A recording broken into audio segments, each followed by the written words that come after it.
Côte d'Ivoire, la chaîne soixantenaire.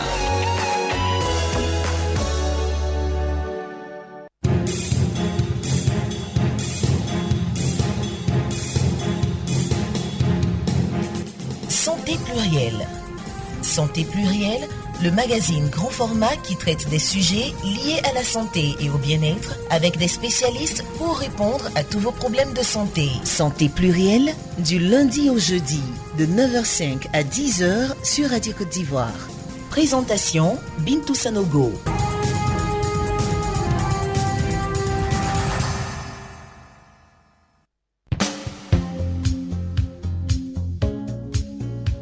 Que c'est beau d'avoir 60 ans d'expérience en matière de radio.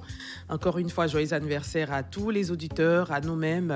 Nous sommes toujours dans cette mouvance-là. C'est vrai que les festivités ont pris fin, mais rassurez-vous, nous sommes toujours dans cette même dynamique parce que nous avons tous 60 ans.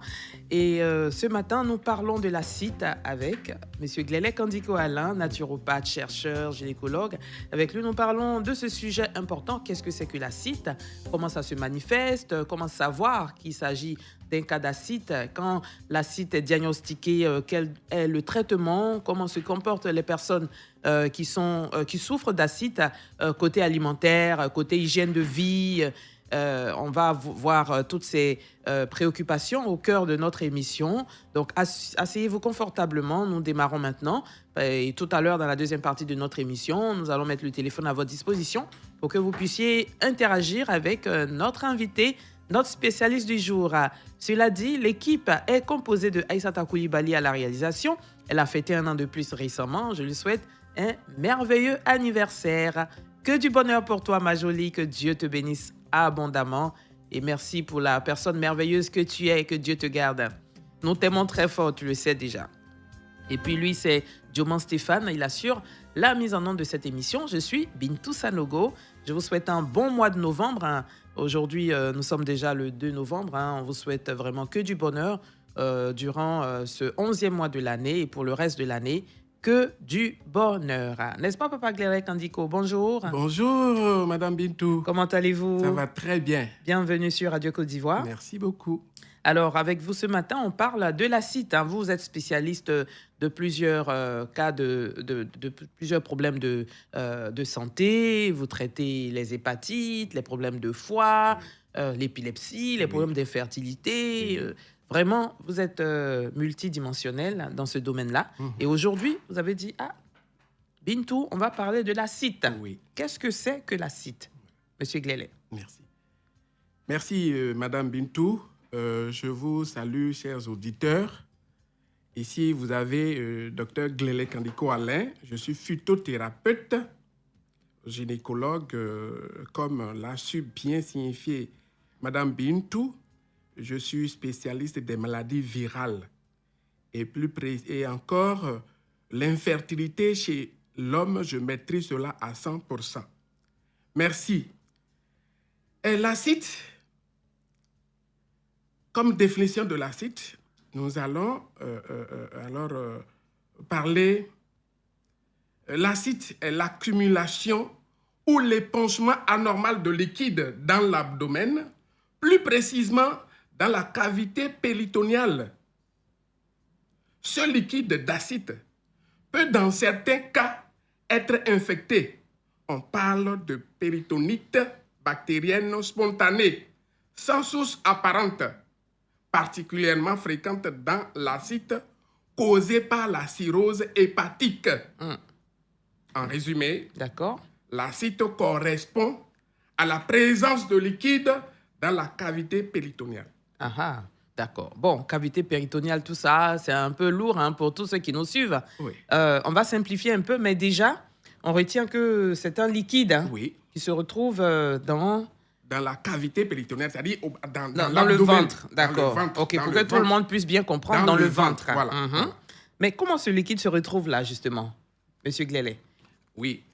Ce liquide-là se retrouve là parce que il y a plusieurs causes. D'accord. Allons-y alors. Voilà. Donc, c'est pour parler des causes maintenant. Voilà. Qu'est-ce qui fait qu'on a du liquide dans le ventre et que souvent même c'est infecté, comme vous l'avez dit? Voilà. D'accord. Allons-y pour les causes de l'acide. Voilà. Pour les causes de l'acide, nous pouvons dire l'acide peut révéler de troubles hépatiques. Dans 80% des cas généralement chroniques, mais parfois aigus, ou de certaines pathologies sans relation avec le foie. D'accord. C'est-à-dire... Quand on parle de troubles pathologiques, ça veut dire quoi exactement? Puisque vous parlez de causes, hein, vous dites que ça peut provenir de troubles hépatiques. Ça veut dire quoi? Troubles hépatiques, c'est-à-dire des troubles liés au mauvais fonctionnement du foie. D'accord. Les cellules, quoi. OK. Est-ce que vous voyez? D'accord. Et maintenant, parfois, ça peut ne pas être dû au mauvais fonctionnement du foie.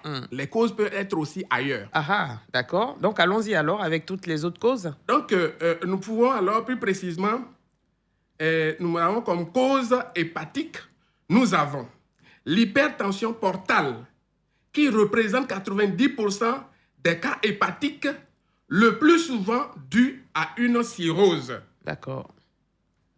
Nous avons aussi l'hépatite chronique, qui est une hépatite qui dure plus de 6 mois, à savoir l'hépatite B et C, que nous maîtrisons bien.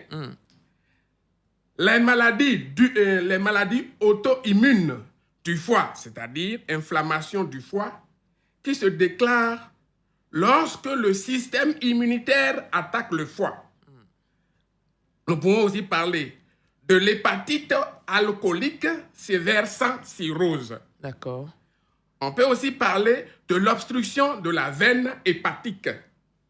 Okay. Ça, c'est les causes liées au foie. OK. Maintenant, il y a encore d'autres causes. Allons-y. Qui représentent les 20% qui restent. D'accord. OK. Nous pouvons alors parler, par exemple, pour causes non hépatiques, comme je l'ai dit. Nous pouvons parler de l'insuffisance cardiaque. Nous pouvons parler aussi de la péricardite constructive, qui est une inflammation du péricarde caractérisée par un épaississement des feuillets constituant le péricarde. C'est-à-dire que quoi? Le liquide se retrouvant dans la zone se retrouve alors dans l'abdomen. Les parois de l'abdomen, là, souvent s'infectent. OK. Est-ce que vous voyez? Et ça peut aussi créer d'autres causes. Maintenant, quand on évolue, on peut aussi parler de la pathologie du péritoine. La pathologie du péritoine, une péritonite infectieuse, infection de la paroi péritoniale. D'accord. Là aussi, on peut parler encore du cancer de l'estomac, le cancer du côlon et le cancer de l'ovaire. Donc voilà les causes, ce qui peut alors amener alors ces liquides-là dans le ventre de l'homme. D'accord. Voilà.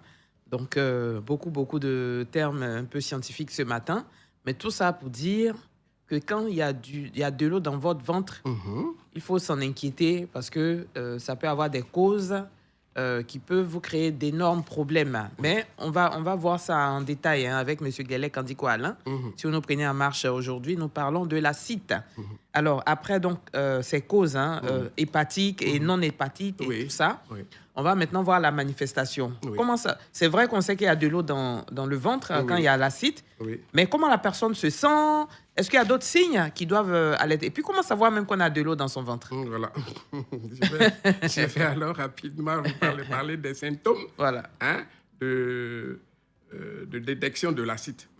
L'acide s'observe réellement lorsqu'il y a une augmentation du volume de l'abdomen et une prise de poids. D'accord? De petites quantités de liquide, d'acide, ne provoquent aucun symptôme. Donc, si le liquide n'est pas abondant dans l'abdomen, il n'y a pas de signe. D'accord.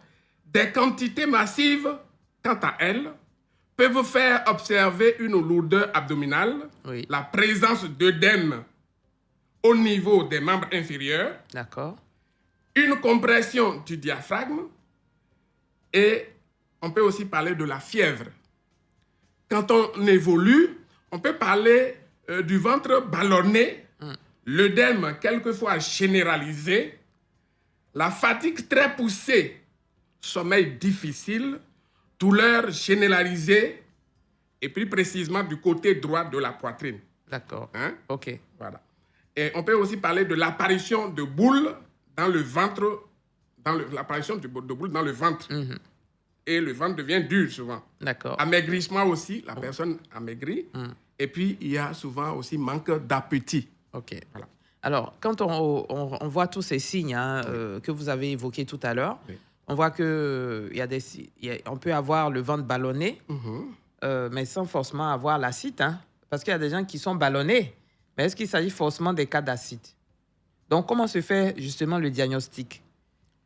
Le diagnostic, on va parler alors du diagnostic.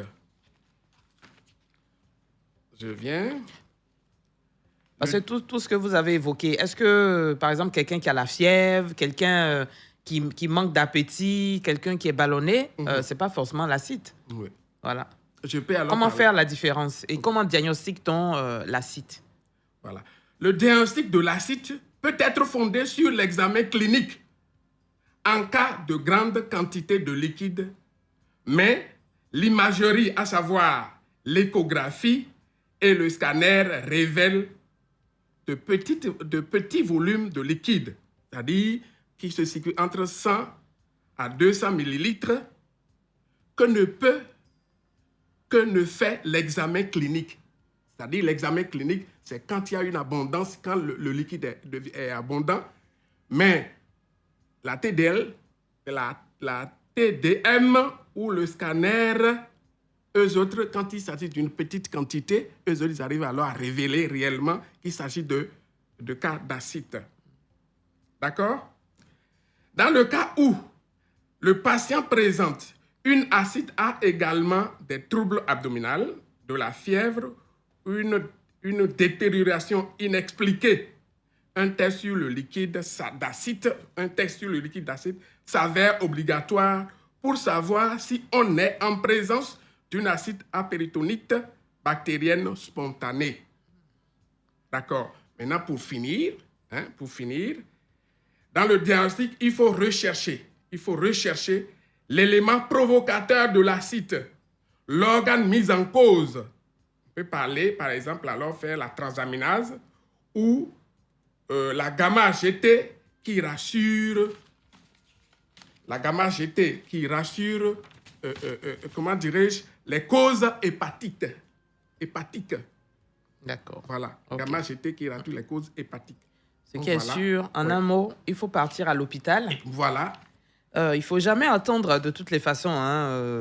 Si vous sentez mal, si vous voyez un signe inhabituel et que vous voyez qu'il y a un élément qui est nouveau dans votre organisme, il faut toujours avoir l'habitude d'aller à l'hôpital. Parce que tout ce que vous avez évoqué, si tu es assis à la maison, on ne peut pas faire le diagnostic. Jamais. Voilà, on ne peut pas diagnostiquer. Non. Il faut partir à l'hôpital. Alors, on va maintenant parler du traitement. Quand le diagnostic est posé... et qu'on vient vous voir, par exemple, que conseillez-vous à cette personne et comment se fait le traitement? Voilà. Généralement, moi, je conseille aux patients de venir avec leur dossier. Les analyses, l'échographie, tous les gamma-GT, toutes les analyses qu'ils ont alors faites avant de venir alors dans mon cabinet. Et le traitement, ça dépend des cas. Le traitement dure souvent 3 mois. Mais déjà, en 1 semaine, il ne doit plus alors faire de ponction. C'est-à-dire, il n'y a plus de ponction à faire. En 1 semaine déjà. Déjà, même en 4 jours ou plus, on ne doit plus faire de ponction. Quand la personne commence un traitement auprès de ma structure, bien sûr. Est-ce que vous voyez? D'accord. Donc, c'est un traitement qui dure au plus 3 mois. Est-ce que vous voyez? Mais déjà, en 1 semaine, la personne se sent satisfaite. Il n'y aura plus. Elle va bien dormir. Elle va bien manger, les douleurs là vont beaucoup s'amenuiser, vont beaucoup diminuer et elle pourra alors se mettre en confiance pour taper la porte et dire ah voilà, je me retrouve. Voilà. Et à quel moment l'eau qui est dans le ventre va disparaître totalement? Voilà. Cette eau diminue au fur et à mesure que le traitement continue. D'accord. Est-ce que vous voyez? J'ai dit tout à l'heure, quand la personne va faire alors déjà 4 jours de soins, il ne doit plus avoir de ponction. On ne va plus lui extraire alors de l'eau. Voilà, de l'eau. Et le diaphragme va commencer, elle va commencer par bien respirer. La personne ne sera plus étouffée ou essoufflée. Elle pourra commencer par beaucoup se retrouver. En tout cas, la joie va venir en elle juste après 4 à 5 jours ou au plus une semaine. C'est-à-dire la différence se fait de façon très, très nette. Mais il faut que la personne aille jusqu'au bout du traitement. Voilà, nécessairement, la personne doit aller jusqu'au bout du traitement. Jusqu'au bout. Pour se sentir... Pour se sentir vraiment bien à l'aise. Déjà, même en 1 mois, déjà, la personne pourrait quand même alors vaquer à ses occupations, mais tout en continuant le traitement. Et je précise, pardon, je précise, oui, c'est un médicament oui. qui est fait à base de la sève. Ce n'est pas des matières chlorophylliennes, ce n'est pas la racine, ce n'est pas feuille, c'est fait à base de la sève. Donc ça n'endommage pas l'organisme. Ça ne fait pas monter d'autres pathologies graves, à savoir les reins, le pancréas. Ça n'agit pas sur les organes vitaux. Non, ça n'agit pas sur les organes vitaux. Au contraire, même si la santé est vraiment, ou l'immunité même n'existe pas, oui. Ça remonte l'immunité de la personne. Patient. Voilà, du patient. D'accord. Voilà. Alors, j'ai coutume, quand je reçois les spécialistes ici, de leur demander le côté alimentaire du traitement. Mais je pense qu'on va en parler tout à l'heure dans la deuxième partie. Comment cette personne qui est atteinte d'acide doit-elle se comporter côté aliments? Quelles sont les règles hygiéno-diététiques que cette personne doit observer? Peut-elle vaquer tranquillement à ses occupations comme par le passé? Est-ce qu'elle peut faire tout ce qu'elle faisait avant? Autant de préoccupations, mais tout à l'heure, on va y revenir pour que vous puissiez donner les éléments de réponse. Mais pour l'instant, nous allons marquer une pause avec le point de l'actualité sportive. On va se retrouver dans quelques instants. Monsieur Glélec Kandiko Alain, vous restez avec nous. Chers auditeurs, aujourd'hui, nous parlons de la CIT. À tout à l'heure, Dioman Stéphane, Aïssata Koulibaly, Bintou Sanogo.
Bonjour Serge Dacoury. Bonjour Bintou, mesdames, messieurs, bonjour. Bonjour à tous. Du cyclisme sur le continent pour ouvrir ce flash en sport. Tour du Faso 2021, Cissé Isiaka vainqueur hier. Ouverte depuis quelques jours, le Tour de Faso pour cette année 2021 a connu sa 4e étape hier lundi. Le porte-flambeau du cycliste ivoirien Cissé Isiaka, plusieurs fois champion en Côte d'Ivoire, a remporté cette 4e étape en finissant à la première place. Bonne nouvelle pour la délégation ivoirienne présente à cette compétition avec 5 athlètes. On quitte le continent pour aller en international avec du football. Aujourd'hui, Place à la 4e journée de la Ligue des champions européenne. 8 rencontres aujourd'hui et 8 rencontres demain. Voilà le programme de cette 4e journée de la compétition la plus prestigieuse sur le vieux continent. Plusieurs capitales de ce vieux continent vont vibrer au rythme de ces compétitions avec bien entendu des affiches importantes. Il faut noter que pour aujourd'hui, il y a plusieurs matchs dans le groupe E, F et G. Et pour ces affiches, il faut noter que plusieurs rencontres sont au sommet. Notamment pour le représentant français, Lille sera en déplacement en Espagne pour y affronter l'équipe de FC Séville. Les Lillois qui ont connu 2 matchs nuls et une défaite sont dans l'obligation de l'emporter aujourd'hui pour éviter de sortir de cette compétition. À noter également des matchs très importants pour aujourd'hui. Le Bayern de Munich, les 3 matchs, 3 victoires peut se qualifier dès ce soir. En accueillant le Benfica de Lisbonne, en cas de victoire, les Bavarois seront déjà qualifiés. Il faut noter aussi que de l'autre côté, dans ce même groupe, le groupe E, l'équipe de Barça est en déplacement à Kiev pour y affronter le Dynamo de Kiev, sans Kun Agüero malade pour 3 mois, mais avec le retour de Ousmane Dembélé. 8 rencontres pour aujourd'hui et également 8 demain, avec comme affiche une affiche de finale. Atlético Madrid-Liverpool. L'Atlético est en déplacement à Anfield Road. On sait que Liverpool a 3 matchs, 3 victoires et en cas de succès, les Reds de Sadio Mané Mo Salah seraient déjà qualifiés pour le 8e de finale. Demain également, le Real Madrid de Karim Benzema sera en attraction à Santiago Bernabéu avec le match retour face à l'équipe de Shakhtar Donetsk qu'ils ont battu à l'aller 5-0.